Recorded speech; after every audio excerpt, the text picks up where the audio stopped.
NTV time, जनता की बात जनता के साथ।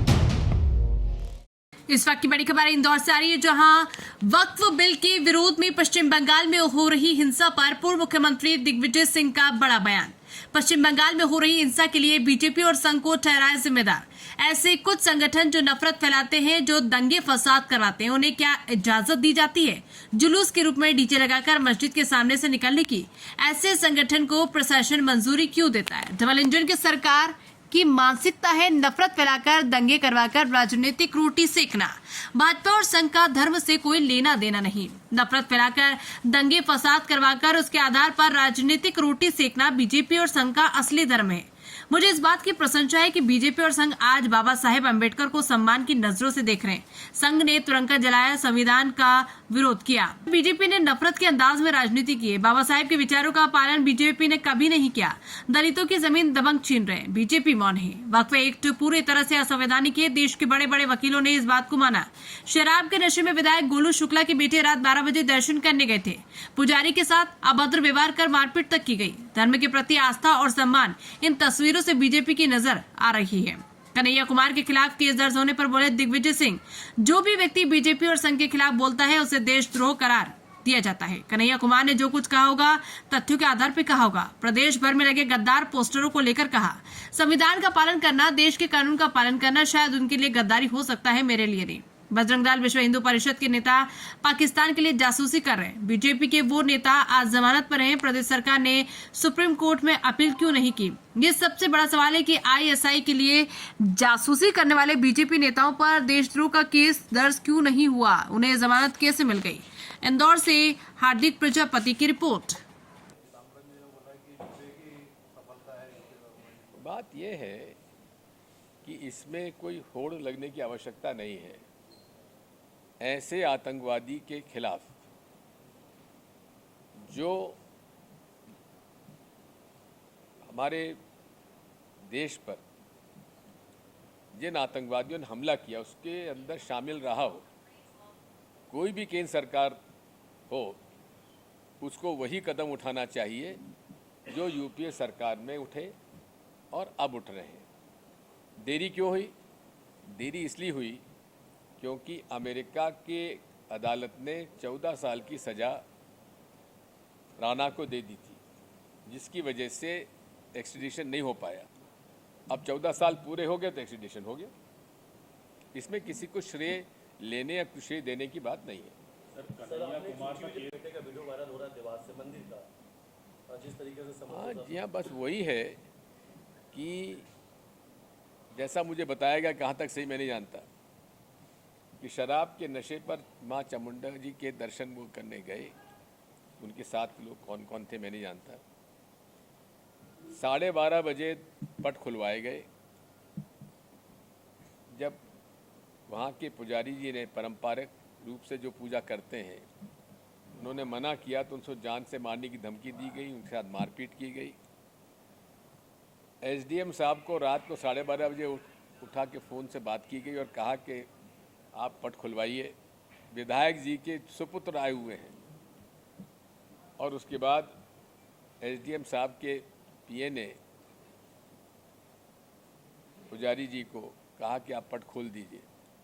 अब ये ही है भारतीय जनता पार्टी सरकार का धर्म के प्रति आस्था, धर्म के प्रति सम्मान और धर्म के मठों में जो सेवक हैं उनके प्रति असम्मानजनक व्यवहार।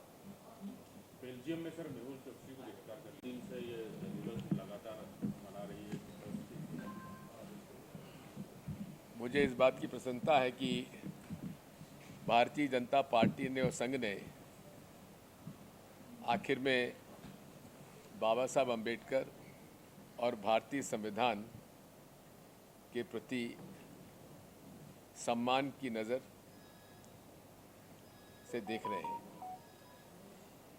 राष्ट्रीय स्वयंसेवक संघ वही है जिसने कि भारतीय संविधान को जलाया,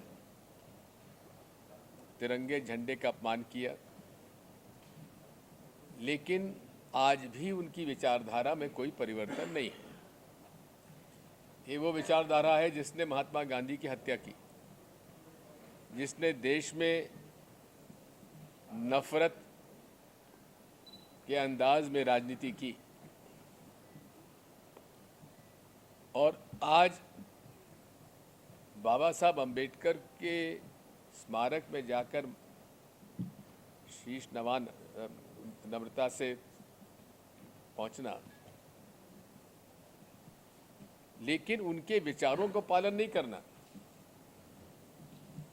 आज भी अनुसूचित जाति जनजाति को जो आवास के और खेती के पट्टे दिए गए थे, दबंगों द्वारा उस पर कब्जा किया हुआ है, उनकी ज़मीन छीनी जा रही है, उनके पट्टे निरस्त किए जा रहे हैं।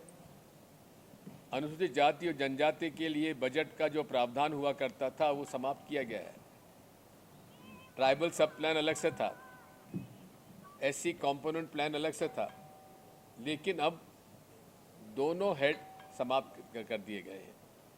तो इसलिए विचारों का और नीतियों का पालन यदि वे बाबा साहब अंबेडकर के बताए हुए रास्ते पर चले तो बेहतर होगा। सर, बीजेपी के ये है कि क्या कारण है कि जो कुछ ऐसे संगठन जो कि नफरत फैलाते हैं, जो कि दंगे फसाद कराते हैं, उनको क्यों इजाज़त दी जाती है कि वे जुलूस के रूप में डीजे लगाकर मस्जिदों के सामने से निकलें? ये प्रशासन क्यों मंजूरी देता है? नहीं देना चाहिए। यदि आप देखेंगे तो सुप्रीम कोर्ट की गाइडलाइन है, उसका पालन नहीं हो रहा है।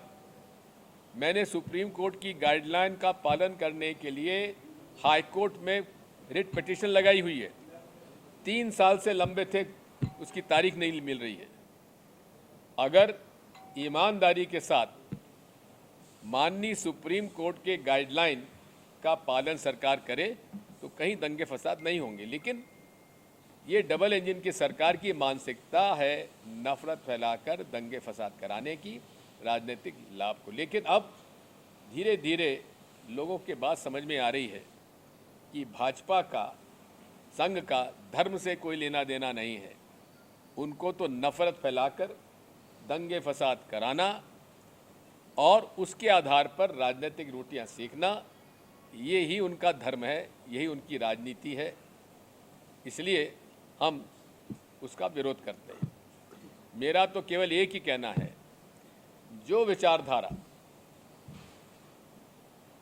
नफरत फैलाकर महात्मा गांधी जैसे संत की हत्या की हो, आज भी वो उसी रास्ते पर चल रहा है। उनके सांसद, उनके द्वारा चयनित प्रोफेसर, वो नाथूराम गोडसे को देशभक्त कहते हैं। महात्मा गांधी की हत्या करने वाला कभी देशभक्त हो नहीं सकता। वो गद्दार है, देशद्रोही है और ऐसे विचारों को रखने वाले